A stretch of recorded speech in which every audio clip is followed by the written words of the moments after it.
এই কয়েকদিন ধরে social media, television, online portal খোলা যায় না কেন? কোন বক্তার বউ আর বক্তার সাথে ব্যাপক দ্বন্দ্ব, ঠিক না?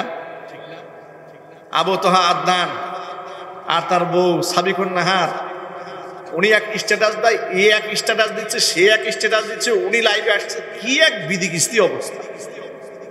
মানুষের পার্সোনাল ম্যাটারগুলো আমাদের এত শুনতে হবে কেন? মানুষের ঘরোয়া ব্যাপারগুলো আমাদের এত শুনতে হবে কেন? আর এগুলো আবার মানুষ শুনতে এত মজা পায়, মানুষের গীবত শেখায়েত, অন্যের সমালোচনা, অন্যের বউ কি করেছে, অমুকে কয়টা বিবাহ করতে চেয়েছে, এটা নিয়ে তার মাথা নষ্ট হয়ে গেছে। নিজে 32টা প্রেম করে বসে আছে, এটা নিয়ে কোনো চিন্তা নেই। কথা ঠিক না ব্যাটিক জুড়ে বলে? মানে অন্যের ঘরের অশান্তি নিয়ে উনি খুব মজা পাচ্ছে, নিজের ঘরে কোনো খবর নেই। আমার প্রশ্ন হচ্ছে এই ব্যাপারে, এটা তাদের একান্ত ব্যক্তিগত ঘরোয়া ব্যাপার, এই সমস্ত ব্যাপারগুলো অনলাইনে আসাই উচিত না, তাদের ব্যাপারে কোনো মন্তব্য করাই উচিত না। উভয় কসম খেয়ে বসে আছে, বউ কসম কাটে, স্বামীও কসম কাটে, তো আপনি কার পক্ষে কি বলবেন? যারা উভয় কসম করে ফেলেছেন, আরো জোরে বলেন আল্লাহ পাক করবেন। সুতরাং এই ব্যাপারে আপনারা সবাই নীরব থাকবেন, কেউ কোনো মন্তব্য করবেন না, কথা মনে থাকবে না ইনশাল্লাহ। যার যারা আমল নামা নিয়ে কিয়ামতের ময়দানে শেষ হয়ে যাবে। আমরা কেন একজনের পার্সোনাল বিষয় নিয়ে মন্তব্য করে আমরা গুনার ভাগীদার হব? আমরা নিজে জাহান্নামের আগুন লাকড়ি হব কেন? অন্যের অপরাধের বোঝা আমরা কেন বহন করতে যাব? আল্লাহ পাক আমাদেরকে বোঝার তৌফিক দান করেন। যে স্ত্রীকে আপনি এত ভালোবাসেন, এত মোহাব্বত করেন, আপনাকে সারা রাতের বেলায় তার ঘুম হয় না, ঠিক না ব্যাটিক জুড়ে বলেন? রাতের বেলা আপনাকে ফোন দিয়ে বলেন কোথায় আছেন, কেমন আছেন, কি অবস্থা আছেন, রাতের খাবার খেয়েছেন, বলে না তাড়াতাড়ি বাসায় আছেন, খাবার নিয়ে বসে আছি। যদি আপনি বলেন তুমি খেয়ে নাও, বলে না খাবো না, আপনার জন্য অপেক্ষায় আছি।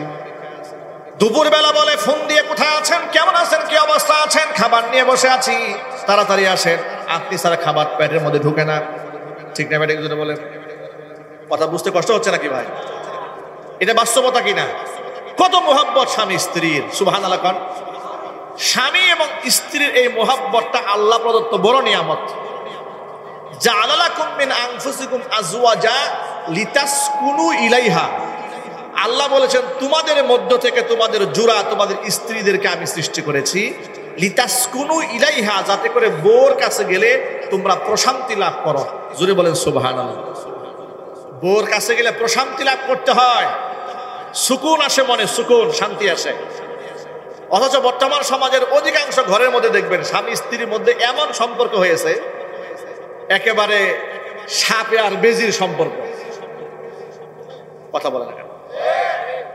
অনেক ঘরের মধ্যে জাহান্নামের আগুন জ্বলতেছে। বউ স্বামীর কথা সহ্য করতে পারে না, স্বামী বউর কথা সহ্য করতে পারে না। স্বামী ঘরের মধ্যে কথা একটা বললে বউ এক ধমক, বসে না, তুমি আমার সাথে বেশি বুঝো। কথা বলে ঠিক কিনা বলেন? কিসের আলেম, কিসের হুজুর, কিসের ডাক্তার, কিসের ইঞ্জিনিয়ার, কিসের শিক্ষক?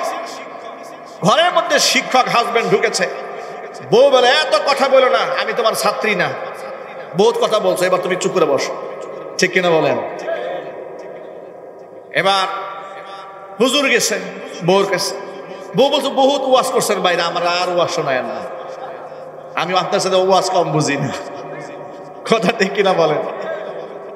সুকুন নাই, শান্তি নাই। কারণটা কি? কারণ হচ্ছে কেউ কারো হক আদায় করা। কোরআন হাদিস একজন স্বামীর প্রতি স্ত্রীর প্রতি স্বামীর যে হক দিয়েছে, সে হক আদায় করেন, যার দরুন সমাজের মধ্যে মারামারি হয়, ঝগড়া হয়, বিবাদ হয়। সাহাবায়ে কেরাম রাদিয়াল্লাহু তাআলা আনহুম আজমাইন, তারা স্ত্রীদেরকে ভরণ পোষণ দিতে পারেন না আমাদের মতো লাক্সারিয়াস লাইফ লিড করার নাই, কিন্তু তাদের মধ্যে ছিল শান্তি, মহব্বত, ভালোবাসা, শ্রদ্ধা। আল্লাহু আকবার বলে। ছোট্ট একটা এক্সাম্পল দেয়, আপনাদের বেশি কষ্ট হচ্ছে না তো ভাই? নবী করিম সাল্লাল্লাহু আলাইহি ওয়াসাল্লামের জীবন যাপন ছিল একেবারে সাদামাটা জীবন যাপন, কখনো খেয়ে কখনো না খেয়ে, কখনো একটা খেজুর খেয়ে, কখনো পানি খেয়ে, কখনো 2-3 দিন একেবারে না খেয়ে, এই ছিল জীবন যাপন। সুবহানাল্লাহ। কি ঘর, ঘরে বউয়ের লাক্সারিয়াস শাড়ি নাই, গহনা নাই, হ্যাঁ কিছু নাই, কিন্তু স্বামীর প্রতি স্ত্রীর প্রতি মহব্বতটা কেমন ছিল স্বামীর, একটা এক্সাম্পল। মা আয়েশা রাদিয়াল্লাহু তাআলা একদিন ঘরে বসে আছেন আর বসে বসে কাপড় সিলাইতেছিলেন, নিজের কাপড় নিজে সিলাচ্ছেন। আর নবীজি সাল্লাল্লাহু আলাইহি সাল্লাম ঘরে বসে আছেন, জুতা সিলাইতেছিলেন, জুতা। আল্লাহু আকবার। নবীজি সাল্লাল্লাহু আলাইহি সাল্লাম জুতা সিলাচ্ছেন, এমন সময় বাহিরের রৌদ্রের আলো রাসূলের চেহারার মধ্যে এসে পড়তেছিল। আপনারা কল্পনা করেন তো, এই পৃথিবীতে আসমানের নিচে জমিনের উপরে রাসূলের চেয়ে সুন্দর কোন মানুষ আল্লাহ সৃষ্টি করেন না। আল্লাহু আকবার বলেন। মা আয়েশা রাদিয়াল্লাহু তাআলা আনহা জন্য বলেছেন, দুনিয়ার সূর্য আছে, দুনিয়ার সূর্য সকালবেলা উদিত হয়, আমার ঘরেও একটা সূর্য আছে, আমার ঘরের সূর্য এশারের পরে আমার ঘরে উদিত হয়। পেটে খানা নাই কিন্তু মোহাব্বতটা কেমন দেখেন। আয়েশা রাদিয়াল্লাহু তাআলা আনহা কাপড় সিলাইতেছে, নবী করিম সাল্লাল্লাহু আলাইহি ওয়াসাল্লাম জুতা ইত্যাদি কাজ, ঘরের কাজ করতেছিলেন এক কথায়। এমন সময় রৌদ্রের একটু তাপ রাসূলের চেহারার মধ্যে পড়তেছে। আয়েশা রাদিয়াল্লাহু তাআলা খুব মুগ্ধ নয়নে নবীজি সাল্লাল্লাহু আলাইহি ওয়াসাল্লামের চেহারার দিকে তাকালেন, হুজুরের চেহারার খুব প্রশংসা করলেন। আল্লাহ নবী সাল্লাল্লাহু আলাইহি ওয়াসাল্লামের খুব প্রশংসা করলেন যে রৌদ্রের আলোতে আপনার চেহারা এতটা বিকশিত হয়েছে, এত সুন্দর লাগতেছে আল্লাহ নবী সাল্লাল্লাহু আলাইহি ওয়াসাল্লাম। মা আয়েশা রাদিয়াল্লাহু তাআলা আনহার মুখ থেকে হুজুর এই প্রশংসা শুনে নবী করিম সাল্লাল্লাহু আলাইহি ওয়াসাল্লাম আল্লাহর শুকরিয়া আদায় করলেন এবং নিজের স্ত্রীর শুকরিয়া আদায় করে বললেন যে আমারও জীবন ধন্য হয়েছে যে তোমার মতো স্ত্রী আমি পেয়েছি। আশ্চর্যের ব্যাপার, ঘরে খাবার নাই, দামি বিছানা নাই, কম্বল নাই, কাঁথা নাই, একে অপরের প্রতি মহব্বত, সৌহার্দ্যতা, ভালোবাসা, আন্তরিকতা কোনো কমতি নাই। আল্লাহু আকবার বলেন। আর আমাদের ঘরে সব আছে, শুধু ভালোবাসা নাই। ঠিক কিনা বলেন? ঘরের মধ্যে এসি আছে, ফ্রিজ আছে, জাজিম আছে, সুন্দর বিছানা আছে, কম্বল আছে, এয়ার কন্ডিশন লাগানো, একেবারে চতুর্পাশ থেকে গ্লাস বন্ধ হয়ে গেলে নিস্তব্ধ নীরবতায় আরামে ঘুমায় থাকা যায়। এত সুখের মধ্যে থাকার পরেও ঘরের মধ্যে জাহান্নামের আগুনে জ্বলে। ঠিক না ভাই? আল্লাহ আমাদেরকে হেদায়েত দান করুন। সবাই একটু জোরে কোন আমিন।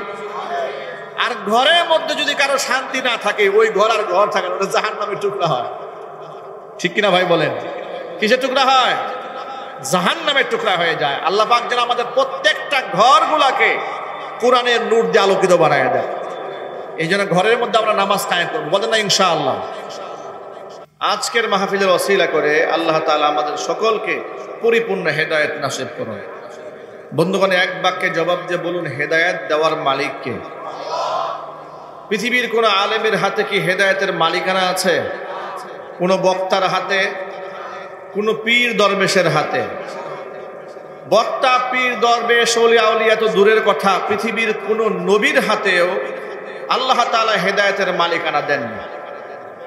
হেদায়েতের মালিকানা যদি নবীগণের হাতে থাকতো, তাহলে নবীদের প্রিয় পাত্র যারা ছিলেন তারা কেউ হেদায়েত শূন্য হয়ে দুনিয়া থেকে বিদায় গ্রহণ করতেন না।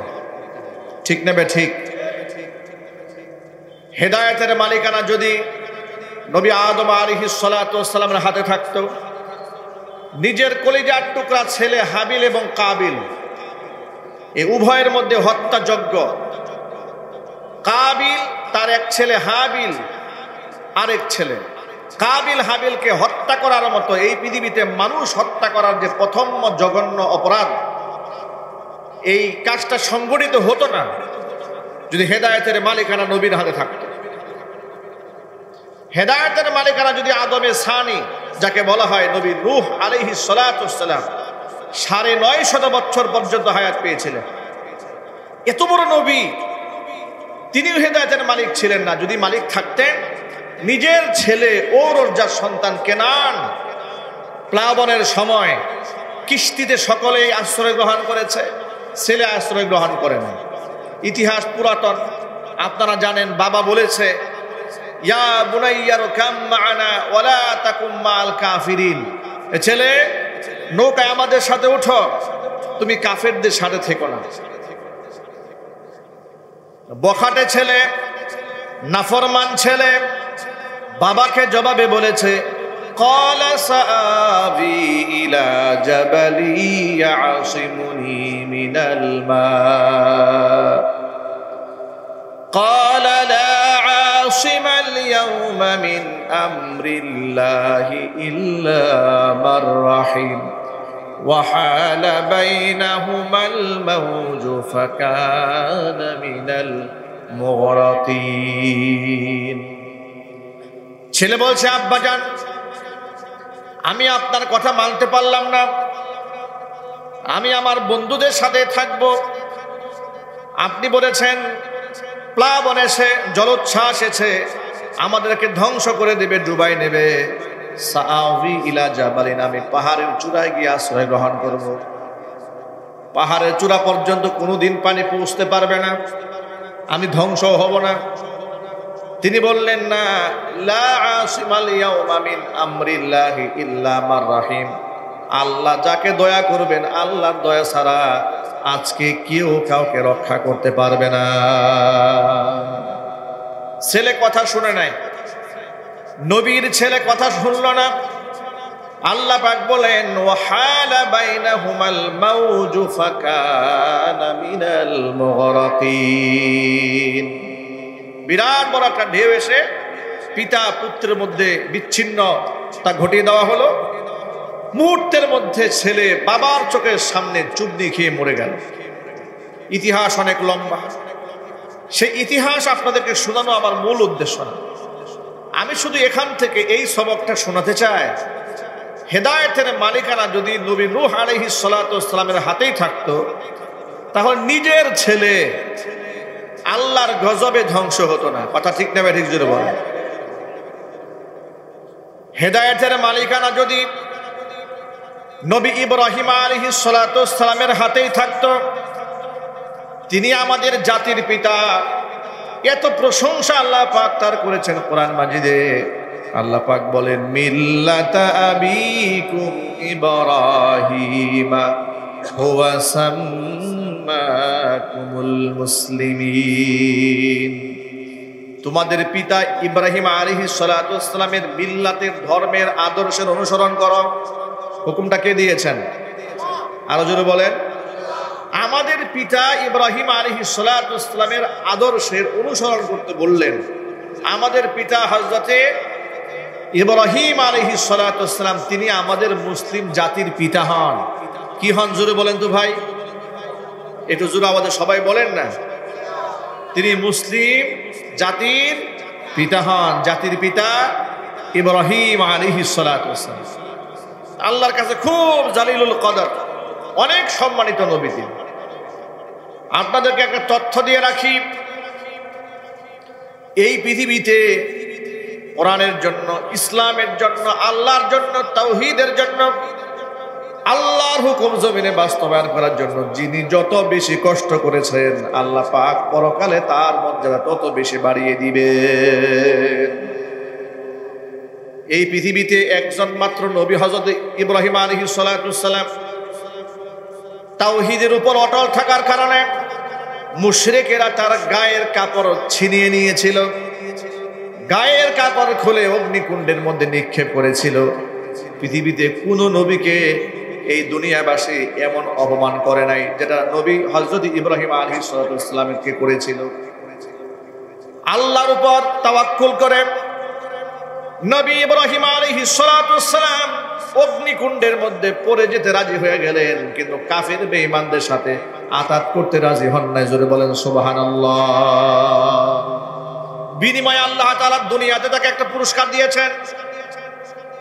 দুনিয়াতে যতগুলো পুরস্কার পেয়েছেন তার মধ্যে অন্যতম একটা পুরস্কার হচ্ছে, কাফেররা যেহেতু গায়ের জামা ছিনিয়ে নিয়েছিল, জিবরাইল আলাইহিস সালাতু ওয়াস সালামকে দিয়ে জান্নাতের পোশাক আল্লাহ ইব্রাহিম আলাইহিস সালাতু ওয়াস সালামকে অগ্নিকুণ্ডের ভিতরে পরিয়ে দিয়েছিলেন। নবীকে আল্লাহ তাআলা উলঙ্গ রাখেন নাই। আল্লাহু আকবার বলেন, আরো চিৎকার দিয়ে এখন আল্লাহু আকবার। নবীকে আল্লাহ তাআলা এই দুনিয়াতে জান্নাতের পোশাক পরিয়ে সম্মানিত করেছিলেন। এই পোশাকটাই হচ্ছে সেই পোশাক যেই পোশাক ইব্রাহিম আলাইহিস সালাতু ওয়াস সালাম থেকে ইসহাক আলাইহিস সালাতু ওয়াস সালাম থেকে ইয়াকুব আলাইহিস সালাতু ওয়াস সালাম থেকে ইউসুফ আলাইহিস সালাতু ওয়াস সালাম পেয়েছিলেন। আবার হযরত ইয়াকুব আলাইহিস সালাতু ওয়াস সালাম ইউসুফের সুখে কাঁদতে কাঁদতে যখন চক্ষু হারিয়ে ফেলেছিলেন, দৃষ্টি হারিয়ে ফেলেছিলেন।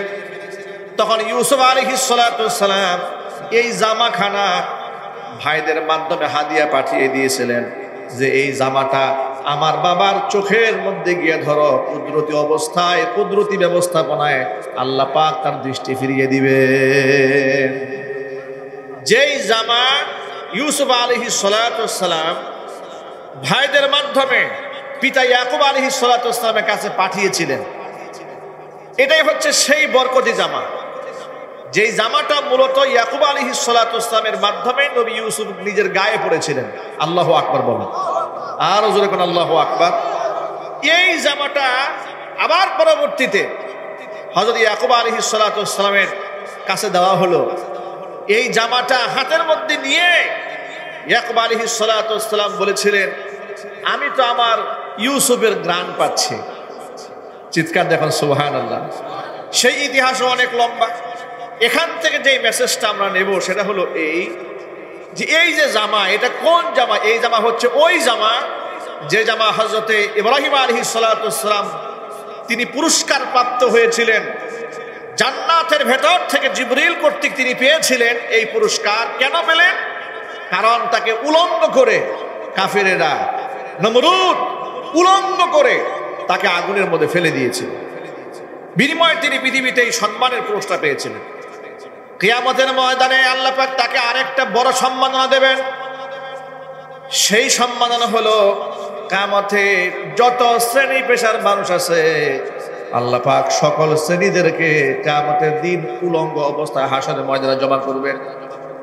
সূরা কাহাফে আল্লাহ পাকের ঘোষণা, ওয়াউরিদু আলা রাব্বিকা সাফফা লাকাদ জিইতুমুনা কামা খালাকনাকুম আউওয়ালা মাররা বাল জাআমতুম আল্লান নাজআলা লাকুম মাওঈদা। কিয়ামতের দিন মানুষকে কাতারে কাতারে রবের সামনে দাঁড় করে দেওয়া হবে। কারো গায়ে কোনো পোশাক থাকবে না। সমস্ত মানুষগুলো হাসরের মাঠে উলঙ্গ অবস্থায় দাঁড় করিয়ে দেওয়া হবে। নবীজি সাল্লাল্লাহু আলাইহি সাল্লাম যখন সাহাবীদের সামনে কথা বলেছিলেন, কিয়ামতে সমস্ত মানুষ উলঙ্গ হয়ে উঠবে। মা আয়েশা রাদিয়াল্লাহু তাআলা আনহা হুজুরকে জিজ্ঞেস করেছিলেন, ও আল্লাহর হাবিব, আমরাও কি উলঙ্গ উঠবো নাকি? নবীজি বলেন, হ্যাঁ আয়েশা, সমস্ত মানুষ হাসরের মাঠে উলঙ্গ উঠবে। মা আয়েশা রাদিয়াল্লাহু তাআলা আনহা জবাবে বলেছিলেন, আমাদের কি শরম হবে না, আমাদের কি লজ্জা হবে না যে উলঙ্গ রবের সামনে আমরা উঠবো? হুজুর বলেছিলেন, শোনো আয়েশা, কিয়ামতের ময়দানে মানুষ এত বেশি পেরেশান হয়ে যাবে, এত অস্থির থাকবে, কার গায়ে জামা আছে কার গায়ে জামা নাই দেখার সময় থাকবে না। এই যে হাসরের ময়দানে সমস্ত মানুষগুলা উলঙ্গ থাকবে, আল্লাহর পক্ষ থেকে সর্বপ্রথম নবী ইব্রাহিম আলাইহিস সালাতু ওয়াসসালামের গায়ে জান্নাতের পোশাক উঠিয়ে আল্লাহ পাক তাকে সম্মানিত করবে। আর জোরে কোন সুবহানাল্লাহ। এটা হচ্ছে দুনিয়াতে তার ওই স্যাক্রিফাইস, দুনিয়াতে তার সেই ত্যাগ, দুনিয়াতে তার সেই কুরবানি, যে আল্লাহর তাওহীদ পৃথিবীতে প্রতিষ্ঠিত করতে গিয়ে তাকে জামা হারাতে হয়েছে। দুনিয়াতে তো আল্লাহ বেহেশতি পোশাক পরিয়ে সম্মাননা দিয়েছেন, হাসরের মাঠেও আল্লাহ পাক তাকে এই সম্মানে ভূষিত করবেন। আল্লাহু আকবার। ভাইরা আমার, সেই ইব্রাহিম আলাইহিস সালাতু ওয়াসসালাম এত সম্মানিত নবী আল্লাহর কাছে, হিদায়াতের মালিক যদি তিনি নিজে থাকতেন, নিজের পিতা আযর, নিজের জন্মদাতা পিতা আযর মুশরিক অবস্থায় দুনিয়া থেকে মারা গেছে। মুশরিক অবস্থায় মারা গেলেন। বাবা, আত্মীয় স্বজন এবং পিতা সহ সকল শ্রেণী পেশার মানুষদেরকে বোঝালেন, মূর্তির কোনো ক্ষমতা নাই, দেবদেবীর কোনো ক্ষমতা নাই, সকল ক্ষমতার একমাত্র মালিককে। আরো মহব্বতে বলেন, কিন্তু তারা কথাটা গ্রহণ করলো না। প্রসঙ্গক্রমে আবারও আপনাদেরকে স্মরণ করিয়ে দেই, এই পৃথিবীতে গাছের কোনো ক্ষমতা নাই, মাছের কোনো ক্ষমতা নাই, কোনো পীরের কোনো ক্ষমতা নাই, কোনো দরবেশের কোনো ক্ষমতা নাই, কোনো দুর্গার কোনো ক্ষমতা নাই, এমনকি কোনো প্রকারের মূর্তির ক্ষমতা নাই, ভাস্কর্যের ক্ষমতা নাই। অনেক জায়গায় দেখবেন লোকেরা বিভিন্ন মাজারে গিয়া গাছের নামে মান্যত করে গাছের মধ্যে সুতা ঝুলাইয়া দেয়, আছে না নাই? পীরের পায়ে সেজদা দেয়, পীরের কাছে সন্তান চায়। জোরে জোরে কর নাউজুবিল্লাহ। কসম আল্লাহর, দুর্গার যেমন কোনো ক্ষমতা নাই, দরগারও কোনো ক্ষমতা নাই, কিন্তু এই দুনিয়ার অসংখ্য মুসলমান মনে করে যে কবরে যিনি শুয়ে আছেন তিনি তো অনেক কিছু দেওয়ার মালিক, যার জন্য প্রকাশ্যে অনেকে বলেন বাবা তোমার নামে ভাসাইলাম তরি।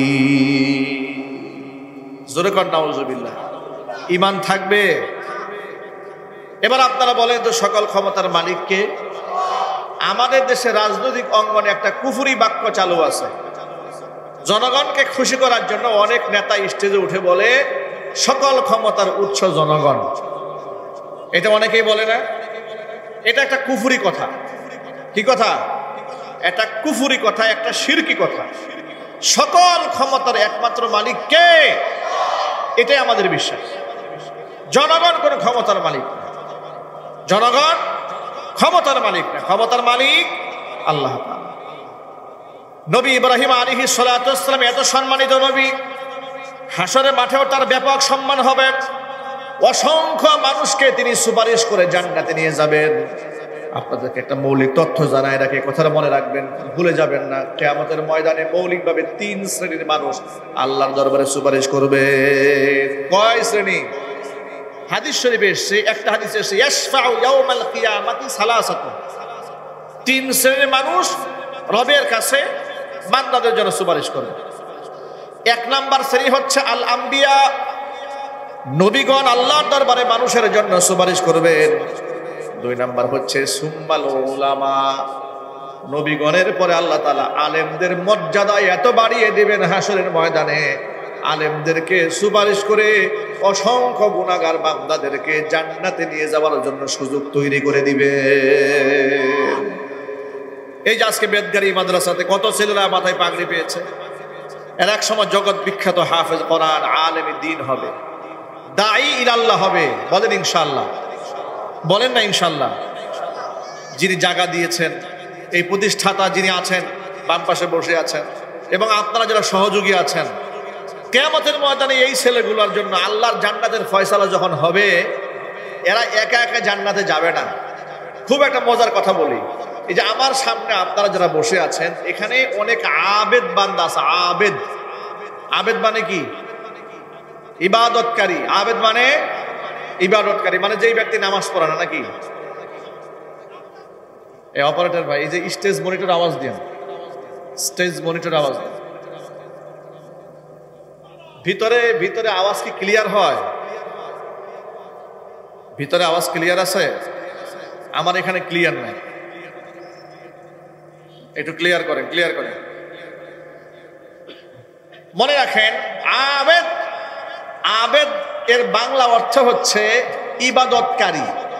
বাংলা অর্থ কি? ইবাদতকারী। আবেদ যেই ব্যক্তি ফাসেক নয়, যেই ব্যক্তি কবিরা গুনাহ করে না, আল্লাহর বন্দিগিতে, আল্লাহর দাসত্বে যেই ব্যক্তি নিজেকে নিয়োজিত করেছে, তাকে আবেদ বলা হয়। কি বলা হয়? আবেদ বলা হয়। কিয়ামতের ময়দানে এই আবেদ তো জান্নাতে যাবে না জাহান্নামে যাবে? জান্নাতে যাবে।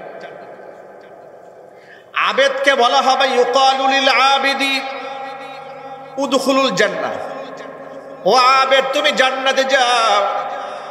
ওয়া ইউকালু লিল আলিমি কিফ ওয়াশফা লিন নাস, সাধারণ আবেদ যারা আল্লাহর বন্দি করেছে, 5 ওয়াক্ত নামাজ পড়েছে, ফরজ ঘাটতি দেয় নাই, ওয়াজিব ছাড়ে নাই, হারাম খায় নাই, সুদ গ্রহণ করে নাই, ঘুষ দেয় নাই, হারামের সাথে সংশ্লিষ্ট জীবন যাপন করে নাই, এমন ব্যক্তিকে আবেদ বলা হয়। কিয়ামতের দিন রবের পক্ষ থেকে ঘোষণা করা হবে উদখুলুল জান্নাত, জান্নাতে ঢোকো।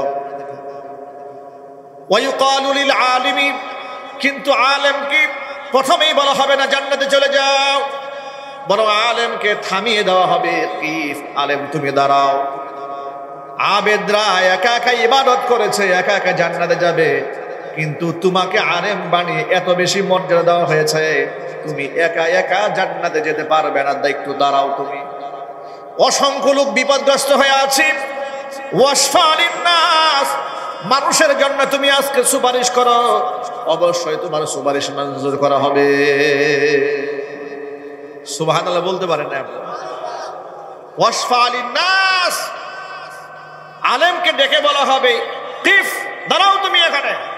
ওয়াসফা লিন-নাস, মানুষের জন্য সুপারিশ করো, মানুষ চরম বিপদে আছে। আল্লাহর পক্ষ থেকে সুপারিশের পারমিশন পাওয়ার পরে আলেমই এত বেশি মানুষের জন্য সুপারিশ করবেন।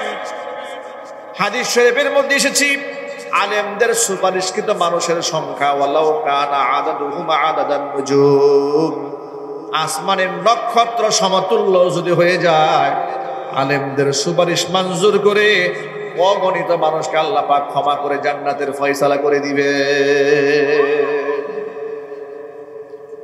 সেই আলেমদের সাথে সুসম্পর্ক বজায় রেখে চলতে হবে, কারণ এই দুনিয়াতে যার সাথে যার মোহাব্বত, পরকালে তার সাথেই তার কিয়ামত।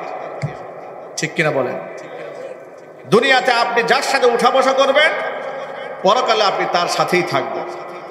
এই জন্য আমরা সবসময় বলি, কোরআনে কারিমের আয়াতের রেফারেন্স দিয়ে বলি যে আল্লাহ তাআলা সূরা তাওবায় দ্ব্যর্থহীন ভাষায় একটা ঘোষণা করেছেন।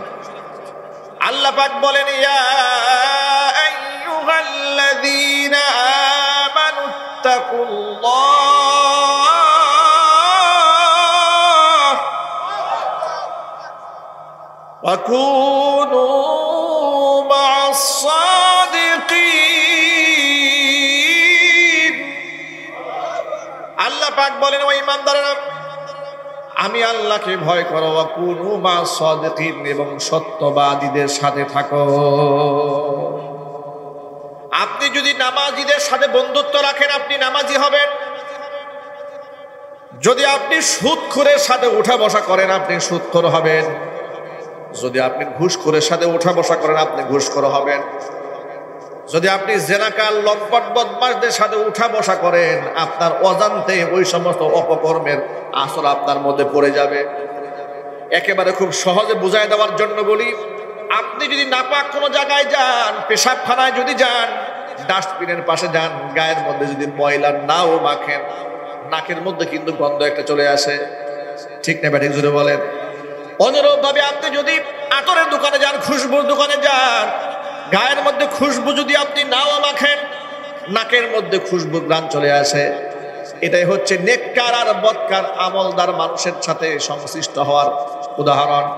নেককার মানুষের কাছে গেলেন, আপনি যদি নেককার নাও হন, নেককার মানুষের সান্নিধ্য গ্রহণ করার পর থেকে দেখবেন আপনার নামাজ পড়তে মনে চায়, রোজা রাখতে মনে চায়, হজ করতে মনে চায়, যাকাত দিতে মনে চায়, সিনেমা হলে যেতে মনে চায় না। আর যদি লম্পট বদমাশের সাথে বন্ধুত্ব রাখেন, ও অবৈধ প্রেম করে, ফেসবুক চালায়, অবৈধ মেয়েদের সাথে রিলেশন করে, একদিন দুদিন তিন দিন আপনার মনের মধ্যে স্বপ্ন আসবে, দুষ্ট তুমি কার সাথে কথা বলো? অমুকের সাথে কথা বলি, আমার একটা ব্যবস্থা করে দাও। আছে না নাই? যদি বলেন। এই জন্য আমাদের বাংলা ভাষায় একটা প্রবাদ আছে, সৎসঙ্গে স্বর্গবাস, অসৎসঙ্গে সর্বনাশ। এ কথা কিন্তু হাদিসের ভাষ্য। এ কথা কার ভাষ্য? হাদিসের ভাষ্য। সুতরাং ভালো মানুষের সাথে উঠা বসা করবে। নবী করিম সাল্লাল্লাহু আলাইহি সাল্লাম আমাদেরকে একটা মূলনীতি শিখিয়ে দিয়েছেন, আল ইনসানু আলা দীনি খালিলিহি আও কামা ক্বালা আলাইহিস সালাতু ওয়াস সালাম। রাসূল সাল্লাল্লাহু আলাইহি ওয়াসাল্লাম বলেছেন, মানুষ তার বন্ধুর ধর্মের অনুসারী হয়। এর মানে হচ্ছে কোন ব্যক্তিকে আপনি কি দিয়ে চিনবেন? একজন ব্যক্তিকে আপনি মাপবেন কি দেখে? আপনি দেখবেন তার চলাফেরা কার সাথে, যদি বলতে হবে ঠিক কিনা। একজন ব্যক্তিকে মাপা যায় তার বন্ধুর আমল দেখে।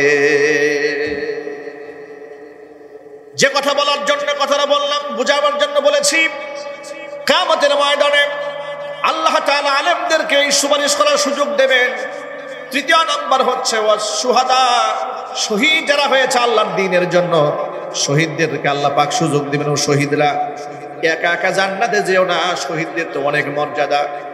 কোরআন মাজিদ আল্লাহ পাক বলে দিয়েছেন, ওয়ালা তাহসাবান্নাল্লাযীনা কুতিলু ফি সাবিলিল্লাহি আমওয়াতা বাল আহইয়াউন ইনদা রাব্বিহিম ইউরযাকুন। আমি আল্লাহর রাস্তায় যারা জীবন দিয়েছি, নিহত যারা হয়েছে, এরা মরে গেছে কথা তোমরা চিন্তা করো না, কারণ শহীদরা মরে না, শহীদরা জিন্দা। এই আয়াতটা নাজিল হওয়ার একটা প্রেক্ষাপট আছে, শানে নুজুল আছে। শানে নুজুল হচ্ছে নবী করিম সাল্লাল্লাহু আলাইহি সাল্লামের বিখ্যাত সাহাবী হযরত জাবের ইবনে আব্দুল্লাহ রাদিয়াল্লাহু তাআলা আনহু।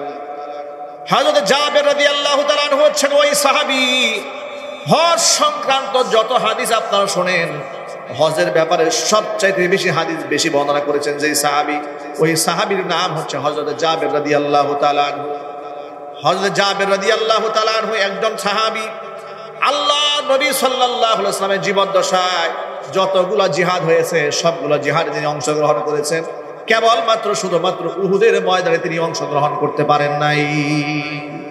উহুদের ময়দানে অংশগ্রহণ না করার ইতিহাস হলো, এই জাবের রাদিয়াল্লাহু তাআলা আনহুর একজন পিতা ছিলেন আব্দুল্লাহ ইবনে আমর ইবনে হারাম রাদিয়াল্লাহু তাআলা আনহু। হযরত জাবের রাদিয়াল্লাহু তাআলা আনহুর পিতা 100 বছরের উপরে তার বয়স ছিল।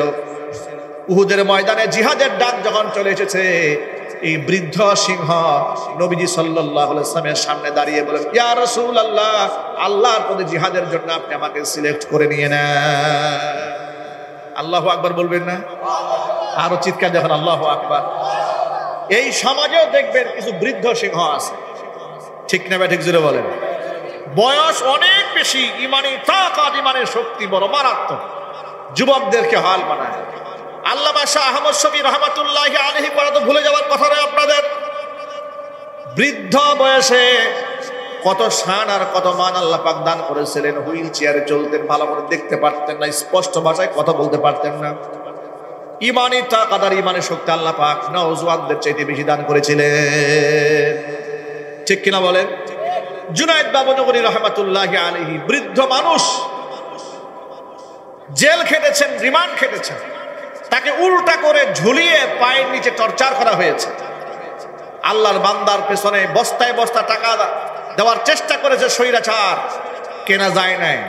জেল থেকে বের হয়ে অসুস্থ অবস্থায় বলেছে, আল্লাহর দ্বীনের জন্য, নবীজি সাল্লাল্লাহু আলাইহি ওয়াসাল্লামের সুন্নাত কায়েমের জন্য আমরা তো মাথার মধ্যে বর্তমানে কাপড়ের টুপি পরে আছি, যদি লোহার টুপিও পরতে হয় আমরা লোহার টুপি পরতে প্রস্তুত আছি। আল্লাহু আকবার বলেন। বৃদ্ধ মানুষ, ইমানি জজবাত থাকা, এইরকম একজন ইমানি জজবাতওয়ালা হযরত জাবের ইবনে আব্দুল্লাহ, জাবের রাদিয়াল্লাহু তাআলা আনহুর বাবা আব্দুল্লাহ ইবনে আমর ইবনে হারাম 100 বছরের বৃদ্ধ মানুষ। ইমানি জজবা এত বেশি, সাধারণত যুদ্ধের ময়দানে নওজওয়ানরা যায়, শক্তিশালী যারা তারা যায়, কিন্তু আব্দুল্লাহ ইবনে আমর ইবনে হারাম দাঁড়ায় গেলেন, নবীজি আপনি আমাকে জিহাদে নিয়ে যাবেন। আল্লাহর নবী দেখতে পেলেন তার মধ্যে যে জজবা, যে আগ্রহ, এই বুড়াকে রেখে যাওয়ার তো সুযোগ নেই। সুবহানাল্লাহ বলেন, আর জোরে করেন সুবহানাল্লাহ। ভাইরা, আমরা আয়েশের জীবনকে খুব পছন্দ করি। জীবনের যেখানে ঝুঁকি নাই, যেখানে জেলখানার ভয় নাই, মায়ের খাওয়ার ভয় নাই, চাকরি যাওয়ার ভয় নাই, সেই জায়গায় আমরা কথা বলতে বেশি পছন্দ করি। এটা হচ্ছে দুনিয়ার মানুষের, সাধারণ মানুষের সাধারণ নিজাম। এমনকি বেশিরভাগ আলেমের এই একই স্বভাব, যে ওয়াজ করলে মসজিদ কমিটির সভাপতি খুশি, সেক্রেটারি খুশি, এলাকার এমপি মন্ত্রী চেয়ারম্যান খুশি, ওই ওয়াজটা করা যাবে। কিন্তু যে ওয়াজ করলে এমপি নারাজ হবে, মন্ত্রী কষ্ট পাবে, পুলিশ হিন্দুত্ববাদী শক্তি নারাজ হয়ে যেতে পারে, নারাজ হয়ে যেতে পারে, আগামীতে ওয়াজ মাহফিলের দাওয়াত নাও পাইতে পারে, ওই ওয়াজ হুজুর করতে চায় না। কথা ঠিক না ভাই? হুজুরে বলে সুকৌশলে পাশ কাটায় যায়, সুকৌশলে পাশ কাটিয়ে যায়। রিস্কে কেউ যেতে চায় না, ঝুঁকি কেউ নিতে চায় না, কিন্তু সাহাবায়ে কেরাম এত বেশি ঝুঁকি নিতে পছন্দ করতেন। জিহাদের ময়দানে গেলে মুহূর্তের মধ্যে জীবন চলে যেতে পারে, তারপরেও তারা প্রতিযোগিতামূলক ভাবে জিহাদে যাওয়ার জন্য রাসূলের কাছে পারমিশন চাইতেন। তো বুড়া মানুষ এমন ভাবে রাসূলের কাছে পারমিশন চেয়েছে, আল্লাহ নবী সাল্লাল্লাহু আলাইহি ওয়াসাল্লাম তাকে পারমিশন না দিয়ে পারেন নাই। এখন বাড়িতে এই বৃদ্ধ মানুষের কন্যা সন্তান আছে 9 জন। কয়জন? 9টা কন্যা সন্তান, আর একটা মাত্র ছেলে জাবের। এখন বাবা চলে যাবে জিহাদে, এই যে কন্যা সন্তানগুলো আছে এর দায়িত্ব দেখভাল করার লোক লাগবে না? কথা বলে না কেন? এদের দেখাশোনা করার জন্য পুরুষের দরকার আছে না নাই? জাবেরকে তার বাবা আব্দুল্লাহ ইবনে আমর ইবনে হারাম বলল, বাবা আমি বুড়া মানুষ, আমার জীবনে আর কি সুযোগ আসে না আসে, তুমি তোমার এই 9 বোনের দায়িত্ব গ্রহণ করো, আমি চলে গেলাম জিহাদে। যদি আল্লাহ রাব্বুল আলামিন আমাকে শাহাদাতের মর্যাদা দান করেন তো দুনিয়া থেকে চলে গেলাম, বিদায় হয়ে গেলাম, এই 9 বোনের আমানত আমি তোমার কাছে দিয়ে গেলাম, তারা তোমার কাছে বেড়ে উঠবে, এদের দেখভাল করা, এদের বিবাহ শাদী দেওয়া, এদের খোঁজ খবর নেওয়া সব তোমার উপর আমি আমার আমানত দিয়ে দিলাম। এই জন্য এই 9 বোনের দায়িত্ব গ্রহণ করতে গিয়ে জাবের ইবনে আব্দুল্লাহ রাদিয়াল্লাহু তাআলা আনহু উহুদে যেতে পারেন না। এই জন্য ওই যুদ্ধে তার পিতা আব্দুল্লাহ গিয়েছিলেন। যাওয়ার পরে সেখানে রক্তক্ষয়ী সংঘর্ষ হলো, ইতিহাস আপনারা সকলেই জানেন। ভয়াবহ এক পরিস্থিতি তৈরি হলো সেখানে। প্রথমে ইসলামপন্থী যারা কোরআনের পক্ষে লড়াই করেছে, ইসলামের জন্য, দ্বীনের জন্য, সাহাবায়ে কেরামের টিম, তারা মোটামুটি বিজয় লাভ করে ফেলেছে। পাহাড়ের উপরে থাকা কিছু সাহাবী যাদেরকে নবী করিম সাল্লাল্লাহু আলাইহি সাল্লাম রিজার্ভ ফোর্স রেখে দিয়েছেন, যা আমরা যুদ্ধের ময়দানে জয় হই কিংবা পরাজয় হই তোমরা নামবে না। কিন্তু যখন এখানে কাফেররা পালায়ে গেছে, মুসলমানদের বিজয় হয়ে গেছে, তারা উপর থেকে মনে মনে ভাবলেন যে মুসলমানদের বিজয় হয়ে গেছে, এখানে থেকে লাভটা কি? সবাই গনিমতের মাল ভাগাভাগি করতেছে, তো আমরাও চলে যাই। নবী করিম সাল্লাল্লাহু আলাইহি সাল্লামের একটা সিদ্ধান্ত অমান্য করার কারণে তারা যখন পাহাড়ের উপর থেকে নেমে আসলেন, আবার তারা মালামাল নিয়ে ভাগাভাগি করতে শুরু করলেন। এই ফাঁকে ওই সাইডটা ছিল উন্মুক্ত, শত্রু বাহিনী পিছন দিক থেকে হামলা করে সাহাবায়ে কেরামকে ছত্রভঙ্গ করে দিলেন। অসংখ্য সাহাবায়ে কেরাম শাহাদাত বরণ করলেন। প্রায় 70 জন সাহাবী সেদিন শহীদ হয়ে গিয়েছে। নবী করিম সাল্লাল্লাহু আলাইহি সাল্লাম মারাত্মকভাবে জখম হয়ে গিয়েছেন। এমন জখম হয়েছিলেন, গোটা জিহাদের ময়দানে সংবাদ ছড়িয়ে দেওয়া হয়েছিল, কুতিলা মুহাম্মদ, মুহাম্মদ সাল্লাল্লাহু আলাইহি ওয়াসাল্লামকে হত্যা করা হয়েছে, নবীজি সাল্লাল্লাহু আলাইহি ওয়াসাল্লামকে হত্যা করা হয়েছে। এই সংবাদটা সাহাবীরা যখনই শুনেছেন তাদের মনোবলটা একদম ভেঙে গিয়েছিল। পরাজিত হওয়ার এটা একটা বড় কারণ। মনে রাখবেন, সবসময় মানুষের মনোবলটা হচ্ছে সবচাইতে বড় শক্তিশালী বিষয়, ঠিক কিনা বলেন? মনের শক্তি এটা আসল শক্তি। আপনার দেহে কতটুকু শক্তি আছে এটা নিয়ে আপনি চলতে পারবেন না। মনে যদি বল থাকে, এই বল দিয়ে আপনি অনেক কিছুই করতে পারবেন, ঠিক কিনা বলেন? মনের শক্তি এটা অনেক বড় ব্যাপার। এই জন্য দেখবেন পৃথিবীর সমস্ত কাফেরেরা মুসলমানদেরকে মানসিকভাবে আগে দুর্বল করে, তাদেরকে ভুল বুঝায়, ভুল মেসেজ দেয়, আমাদের কাছে এই আছে, সে আছে, অমুক আছে, তমুক আছে, যাতে করে আগেই মুসলমানদেরকে দুর্বল বানিয়ে দেওয়া যায়। মনোবল হারাবার কোনো কারণ নেই। মুসলমানেরা জিহাদের ময়দানে সাহাবায়ে কেরাম মনোবল হারিয়ে ফেললেন যখন শুনতে পেলেন মুহাম্মদ সাল্লাল্লাহু আলাইহি ওয়াসাল্লাম ইন্তেকাল করেছেন। তারা মনে মনে ভাবলেন যে নবীজির উপর ঈমান এনে দ্বীনের জন্য লড়াই করলাম, তিনি যেহেতু দুনিয়াতে নাই, কার জন্য লড়াই করব? নিদারুণ পরাজয় তাদেরকে বরণ করতে হয়েছিল। এই জিহাদেই হযরত আব্দুল্লাহ ইবনে আমর ইবনে হারাম তিনি শহীদ হয়ে গিয়েছিলেন, জাবের রাদিয়াল্লাহু তাআলার পিতা।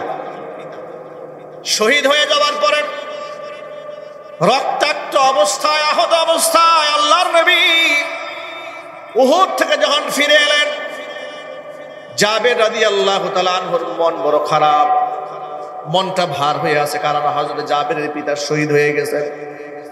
নবী করিম সাল্লাল্লাহু আলাইহি ওয়াসাল্লাম জাবেরের মনোভাব বুঝতে পারলেন। জাবেরকে ডেকে বললেন, ও জাবের, তুমি কি জানো তোমার পিতা আব্দুল্লাহর সাথে আল্লাহ পাকের কি কথোপকথন হয়েছে? তোমার কি জানা আছে? জাবের রাদিয়াল্লাহু তাআলা আনহু বলছেন, আমি কি করে জানবো? আল্লাহ ওয়া রাসূলু আলাম, বিষয়টা আল্লাহ এবং তার রাসূলই ভালো জানেন। নবীজি সাল্লাল্লাহু আলাইহি ওয়াসাল্লাম তখন বললেন, ও শোনো, তোমার পিতা আব্দুল্লাহ ইবনে আমর ইবনে হারাম রাদিয়াল্লাহু তাআলা আনহু শাহাদাতের পরে আল্লাহ পাক আব্দুল্লাহকে ডেকে বলেছেন, আব্দুল্লাহ রে, তোমার শাহাদাতে আমি এত খুশি হয়েছি, তুমি আমার কাছে যা চাবে তোমাকে তাই দেওয়া হবে। জাবের রাদিয়াল্লাহু তাআলা আনহুর পিতা আব্দুল্লাহ আল্লাহ পাকের পক্ষ থেকে এই প্রস্তাবনা পাওয়ার পরে সুযোগটা পাওয়ার সাথে সাথে একটু কাজে লাগায় ফেললেন। আল্লাহকে ডেকে বললেন, রব্বুল আলামিন, চাওয়ার যেহেতু সুযোগ করে দিছ, তেমন কিচ্ছু চায় না, অনুগ্রহ করে দুনিয়াতে আরেকটা বার পাঠায়া দাও। শহীদের যে এত সম্মান আর এত মর্যাদা বুঝতেও পারি নাই। নবীজি সাল্লাল্লাহু আলাইহি ওয়াসাল্লাম বলেছেন, শহীদরা যখন দুনিয়া থেকে চলে যায় এদের মৃত্যু যন্ত্রণা তো হয় না, চিমটি কাটলে যতটুকু মানুষ ব্যথা পায়, এদের কলিজা বের হয়ে যাওয়ার সময় এতটুকু তারা যন্ত্রণা সহ্য করে না। আল্লাহু আকবার বলেন। আল্লাহকে ডেকে বলে, আল্লাহ যে সম্মান তুমি আমাদেরকে দিয়েছো, আল্লাহ তুমি আমাকে আরেকটা বার দুনিয়াতে পাঠায়। আল্লাহ পাক তখন বললেন, ও আব্দুল্লাহ রে, আমি আল্লাহ পাকের চূড়ান্ত ফয়সালা হলো দুনিয়া থেকে যারা স্বাভাবিক মৃত্যুর মাধ্যমে কিংবা ইন্তেকালের মাধ্যমে যে করেই হোক না কেন, শাহাদাতের মাধ্যমে যদি হয়, একবার দুনিয়া থেকে যেই ব্যক্তি বিদায় নেবে তাকে আর ফিরিয়ে দেওয়া হবে না দুনিয়াতে। তুমি আমার কাছে অন্য কিছু চাও।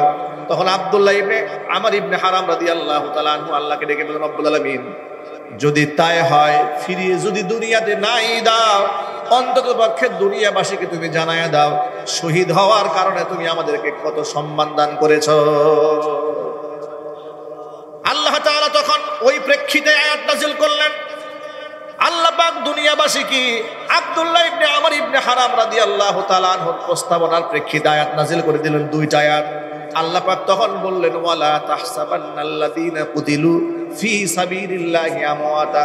ও জিবরাইল, যা দুনিয়াতে আমার বন্ধুর কাছে সংবাদ পৌঁছায়া দে, এই পৃথিবীতে যারা জীবন দিয়েছে আমি আল্লাহর জন্য, দ্বীনের জন্য, ইসলামের জন্য, কোরআনের জন্য, তারা এই দুনিয়া থেকে বিদায় হয়েছে, ওই সমস্ত ব্যক্তিদেরকে দুনিয়াবাসী যেন ভুলেও মৃত মনে না করে, কারণ তারা মৃত না, তারা জিন্দা। বাল আহইয়াউন ইনদা রাব্বিহিম ইউরযাকুন। তাদের রব আমি আল্লাহর কাছ থেকে, আল্লাহর কাছে তাদেরকে রিজিক সরবরাহ করা হয়। জোরে জোরে কর সুবহানাল্লাহ। শুধু কি তাই, ফারিহিনা বিমা আতাহুমুল্লাহু মিন ফাদলি, আমি আল্লাহ তাআলা ওদেরকে যে নিয়ামত দান করেছে সেটা নিয়ে তারা বড্ড খুশি। ওয়াস্তাবশিরুনা বিল্লাযীনা লাম ইয়ালহাকু বিহিম মিন খালফিহিম আল্লা খাউফুন আলাইহিম ওয়ালা হুম ইয়াহজানুন।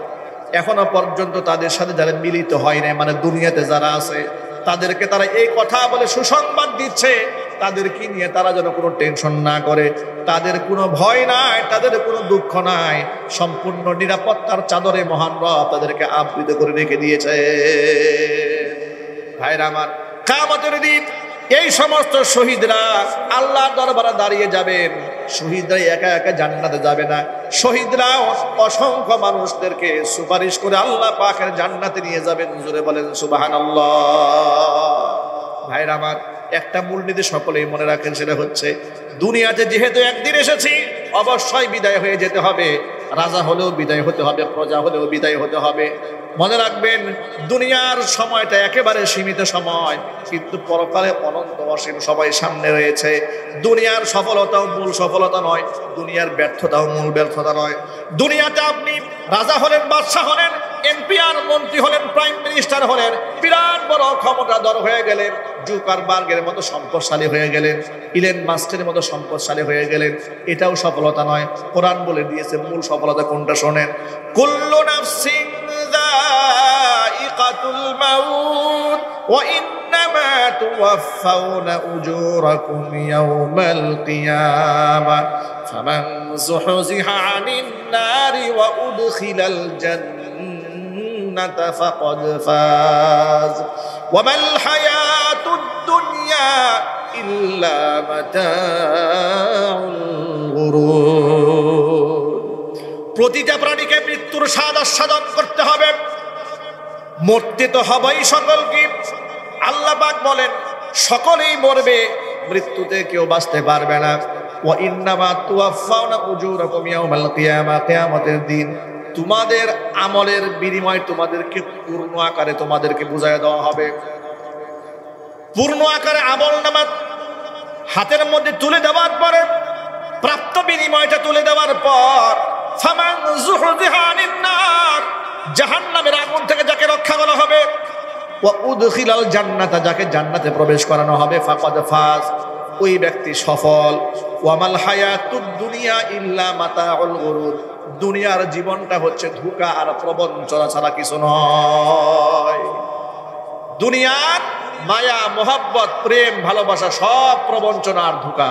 কথা ঠিক না ঠিক জুড়ে বলে ভাইরা আমার। যে কথা বলতে চেয়েছিলাম সেটা হলো, তিন শ্রেণীর মানুষকে আল্লাহ তাআলা কিয়ামতের দিন সুপারিশ করার সুযোগ দিবেন। এক নাম্বার শ্রেণী হচ্ছে নবীগণ সুপারিশ করবেন, দুই নাম্বার আলেমরা সুপারিশ করবেন, তিন নাম্বার শহীদরা আল্লাহর দরবারে সুপারিশ করবেন। আল্লাহ পাক যেন আমাদের সকলকে নবীর খাঁটি উম্মত হিসেবে, উলামায়ে কেরামদেরকে ভালোবাসার পাত্র হিসেবে আল্লাহ পাক যেন শহীদদের কাতারে আমাদের সকলকে শামিল করে দেন। জোরে কোন আমিন। এই যে আজকে যারা মাথায় পাগড়ি পেয়েছে, হাফেজ কোরআন হয়েছে, তারা একদিন বড় দায়ী হবে, বড় আলেম হবে, তাদের কথা হাজার হাজার মানুষ শুনবে। কিয়ামতের দিন আল্লাহ তাআলা এদেরকে একা একা জান্নাতে ঢুকাবে না। যদি এদের কপালে আল্লাহ জান্নাত লিখে রাখেন, এদেরকে আল্লাহ দাঁড় করায় বলবে, ওই বেদগাড়ি মাদ্রাসায় পড়েছিলে, দাঁড়াও। কত মানুষ তোমাদেরকে টাকা দিয়ে সহযোগিতা করেছে, কত মানুষ দোয়া করে সহযোগিতা করেছে, কত মানুষ প্রতিষ্ঠানে বুদ্ধি দিয়ে সহযোগিতা করেছে, এদেরকে বাদ দিয়ে একা কি জান্নাতে যাবে? তা হবে না, এদেরকে নিয়ে জান্নাতে যাও। সুবহানাল্লাহ। প্রিয় ভাইরা আমার, এই জন্য বন্ধুগণ আমার, কিয়ামত সম্পর্কে, কিয়ামত কবে হবে সেটা তো আমাদের জানা নাই। জোরে বলেন ঠিক কিনা? কিয়ামত কবে হবে তা জানা নাই, কিন্তু মরে যে যাব, আমার মৃত্যু আমার জন্য কিয়ামত। মরে যাব, দুনিয়ার জীবনটা ধোঁকার জিন্দেগি। যে কথা বলতেছে কথা লম্বা হয়ে গেছে, সেটা হলো এই যে স্ত্রীকে এত ভালোবাসেন, এত মোহাব্বত করেন, আপনাকে ছাড়া স্ত্রী খায় না, আপনি তারা ছাড়া খাবার খান না। আপনি আজকে যদি মরে যান, 4 মাস 10 দিন ইদ্দত পালন করার পরে আপনার স্ত্রী যদি যুবতী হয়, স্ত্রীর বাবা এসে আপনার বাড়ি থেকে নিয়ে যাবে, ঠিক কিনা বলেন? বলবে আমার মেয়েটাকে দিয়ে দেন, বিয়ে সাহেব দিয়ে দেন। যেহেতু মেয়েটার বয়স কম, এভাবে তার স্বামী ছাড়া থাকতে পারে না। যে স্ত্রীকে মোহাব্বত করে জীবন যৌবন সব শেষ করে দিয়েছেন, যিনি আপনাকে ছাড়া খাবার খায় নাই, আপনি যাকে ছাড়া খাবার গ্রহণ করেন নাই, ওই স্ত্রীও আপনার ইন্তেকালের 4 মাস 10 দিন পরে অন্যত্র বিবাহ করে সুখের সংসার করবে। কিছুদিন পরে পৃথিবীর বাস্তবতা হচ্ছে সেও আপনাকে ভুলে যাবে। এটা দুনিয়ার বাস্তবতা। আবার অনুরূপভাবে আপনি স্ত্রী মারা গেলে আপনার স্বামী দেখবেন কোনো কোনো ক্ষেত্রে কয়দিন অপেক্ষা করে আল্লাহ ভালো জানে, ঠিক কিনা বলেন? কয়দিন অপেক্ষা করে আল্লাহ ভালো জানে, আপনার ভুলে যাবে। এটা হচ্ছে দুনিয়ার বাস্তবতা, এটা অস্বীকার করার কোনো সুযোগ নাই। সুতরাং এগুলো হচ্ছে ধোঁকা, প্রবঞ্চনা। এই পৃথিবীর সফলতা মূল সফলতা নয়, ব্যর্থতাও মূল ব্যর্থতা নয়। মূল সফলতা হচ্ছে আল্লাহ পাক কিয়ামতে যাকে জাহান্নামের আগুন থেকে মুক্তি দেবেন, সেই সফল। সুতরাং এই দুনিয়ার মোহে পড়ে স্ত্রী সন্তানের সুখের দিকে তাকিয়ে যারা সুদের ব্যবসা করেন, যারা ঘুষ গ্রহণ করেন, দুর্নীতি করেন, দেশের টাকা বিদেশে পাচার করে বেগম পাড়া বানান, নিজের বিবেককে প্রশ্ন করেন।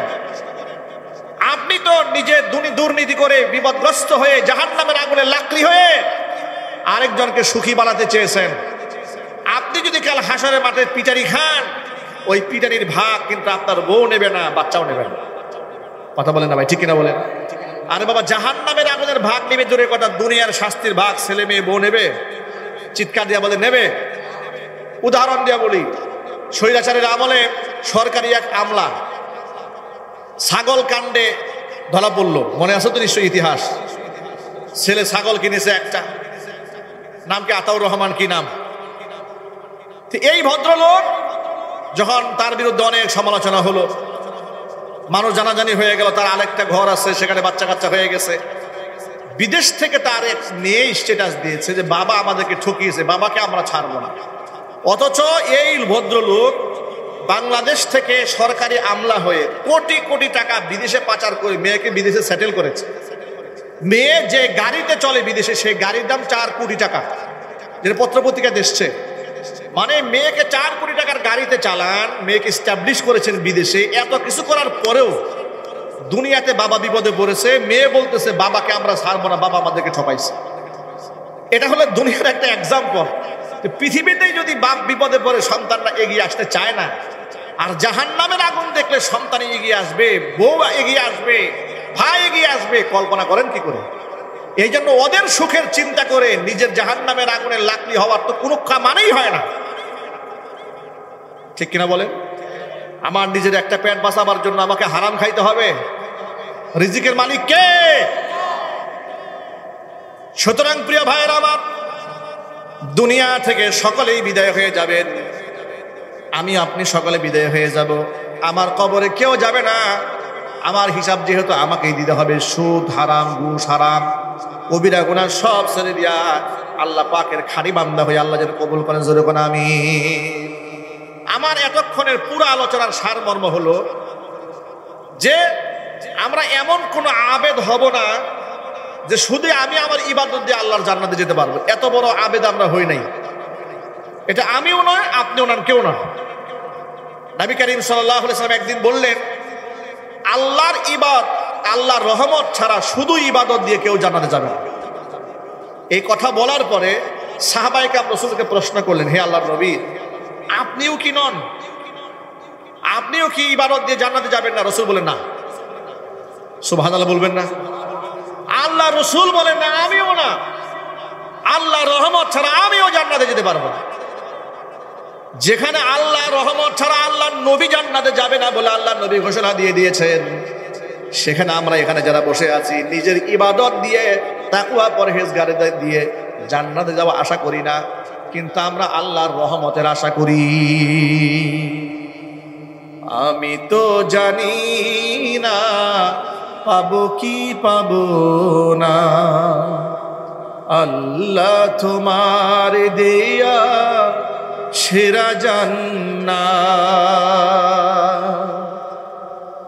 আমি তো জানি না পাবো কি পাবো না, আল্লাহ তোমার দেয়া সেরা জান্নাত। আমি শুধু জানি নরকের অগ্নি সইতে পারবো না কোনো দিন রাত। আমি তো জানি না পাবো কি পাবো না, আল্লাহ তোমার দেয়া সেরা জান্নাত। আমি তো জানি না পাবো কি পাবো না, আল্লাহ তোমার দেয়া সেরা জান্নাত। আল্লাহ পাক যেন সেরা জান্নাতটা আমাদের দান করে, জোরে কোন আমিন। তাহলে যেহেতু আমরা আমাদের দাসত্ব দিয়ে আল্লাহ পাকের ইবাদত করে আর সেই ইবাদতের বিনিময়ে জান্নাত পাবো না, কিন্তু একটা মূলনীতি আমরা মনে রাখবো। নবীজি সাল্লাল্লাহু আলাইহি ওয়াসাল্লামের সাহাবী আনাস ইবনে মালিক বলেন, খরজনা মান নবী সাল্লাল্লাহু আলাইহি ওয়াসাল্লাম, নবীজির সাথে নামাজ পড়ে বের হলাম। এমন সময় এক ব্যক্তি এসে নবীজিকে প্রশ্ন করে বলছেন, ও আল্লাহর নবী, মাতা তাকুমুস সাআহ, কিয়ামত কবে কায়েম হবে? ফাসাকাদা, রাসূল চুপ হয়ে গেলেন। কিয়ামত কবে কায়েম হবে জিজ্ঞেস করলে নবী চুপ হয়ে গেলেন। ব্যক্তি পরক্ষণে আবার জিজ্ঞেস করলেন, নবী আপনি বললেন না কিয়ামত কবে কায়েম হবে? নবীজি চুপ থাকলেন। তৃতীয়বার আবার জিজ্ঞেস করলেন, কিয়ামত কবে কায়েম হবে?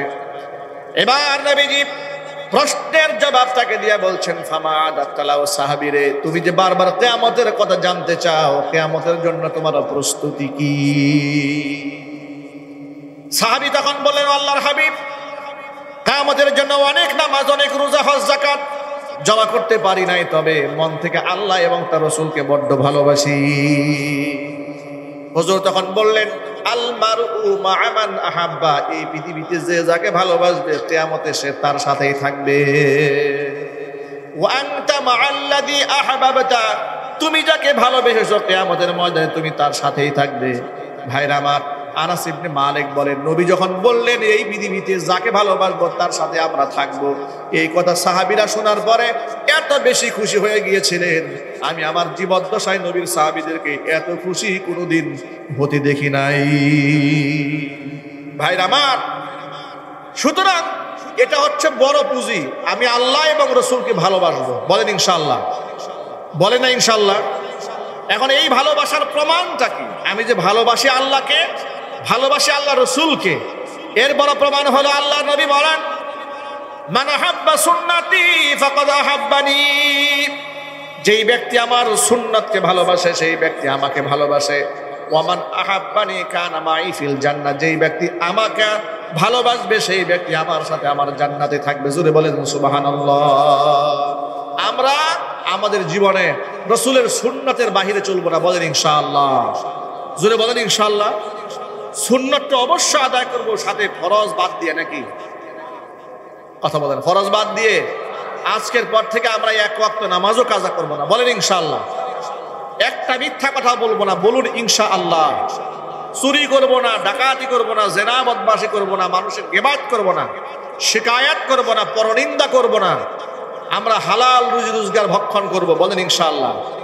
ছোট্ট একটা তথ্য দিয়ে বয়ান শেষ করব, দোয়া করে দেবো ইনশাআল্লাহ। মনে রাখবেন, হাদিস শরীফে এসেছে, হালাল রুজি রোজগার করতে গিয়ে সংসার চালাইতে কষ্ট হচ্ছে, এরপরেও বান্দা হারামে হাত দেয় না। এরকম লোক কিছু আছে না সমাজে? খুব কষ্ট করে চলে, এদিক সেদিক করতে পারলে নানাবিধ টাকা টুকা কামাইতে পারে, কিন্তু করে না। আল্লাহ নবী বলেন, হারামে হাত দেয় না, হালালে সীমাবদ্ধ থাকতে গিয়ে রুজি রোজগার করতে কষ্ট হয়, সংসার চালাইতে কষ্ট হয়, এরপরও হারামে হাত দেয় না। হুজুর বলেন, আল্লাহর রাস্তায় মুজাহিদ জিহাদ করে যেই সওয়াব পায়, বান্দার আমল নামার মধ্যে আল্লাহ পাক মুজাহিদের সওয়াব লিখে দিবে। এই জন্য ভাইরা, 5 ওয়াক্ত নামাজ আদায়ের সাথে সাথে ইনশাআল্লাহ আমরা সুদ বন্ধ করে দেব, বলেন ইনশাআল্লাহ। ঘুষ বন্ধ করে দেব। আমরা জমি বন্ধক রেখে হারাম ইনকাম করব না। এগুলো এলাকায় আছে না, জমি বন্ধকে রেখে সেটা আবার ভক্ষণ করে। মনে রাখবেন, ইজারা চুক্তি করা জায়েজ আছে, কিন্তু বন্ধক রেখে সেই বন্ধকি জমি চাষ করে খাবেন, তার কোনো সুযোগ নাই। এই ক্ষেত্রে মুফতিয়ানে কেরামদের ফতোয়া ডিরেকশন মেনে জীবনযাপন করবেন। আল্লাহ তাআলা যেন আমাদের সকলকে বুঝার তৌফিক দান করেন। আল্লাহ পাক এতক্ষণ পর্যন্ত আপনাদের সামনে যে কথাগুলো বলেছি, সবার আগে আমাকে, আমার ভাইদেরকে, মা বোনদেরকে সকলকে আমল করার তৌফিক দান করেন। জোরে কোন আল্লাহুম্মা আমিন। দুরূদ শরীফ পড়েন, আল্লাহুম্মা সাল্লি আলা মুহাম্মাদ ওয়া আলা আলি মুহাম্মাদ কামা সাল্লাইতা আলা ইব্রাহিম।